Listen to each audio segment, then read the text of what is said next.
Vladimir Putin ka përjetuar 10 ditë ferri pasi Ukraina ka shkatruar avion luftarak rus me vlerë 870 milion dollar.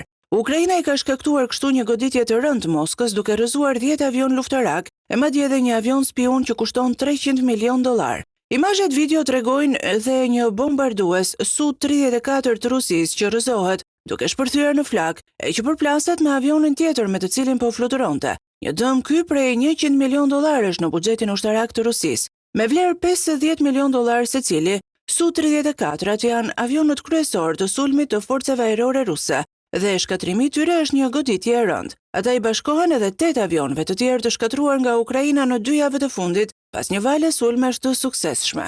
6 prej këtyre avionëve të tjerë ishin Su-34S e 2 ishin Sukhoi Su-35S, me një vlerë totale prej 170 milion dollarësh. Supersonikët Su-35S janë avion të avancuar që zakonisht shoqërojnë Su-34-at që lëshojnë raketat dhe I mbrojnë ata nga sulmet.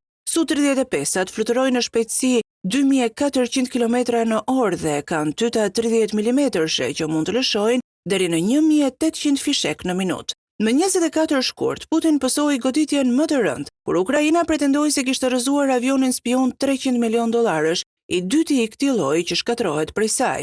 Avioni spion rus A-50 konsiderohet një fortesë fluturuese, I projektuar për të pikasur mbrojtjet ajrore dhe për të koordinuar shënjestrat për bombarduesit rus.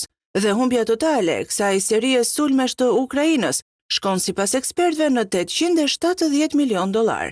Zëdhënësi I forcave ajrore të Ukrainës Yuri Ihnat tha pak ditë më parë se Rusia po dërgon më pak avion në misione pas humbjeve të fundit të saj. Sipas ushtrisë së Kievit, Moska ka humbur 340 mjete fluturuese që kur nisi pushtimin e Ukrainës.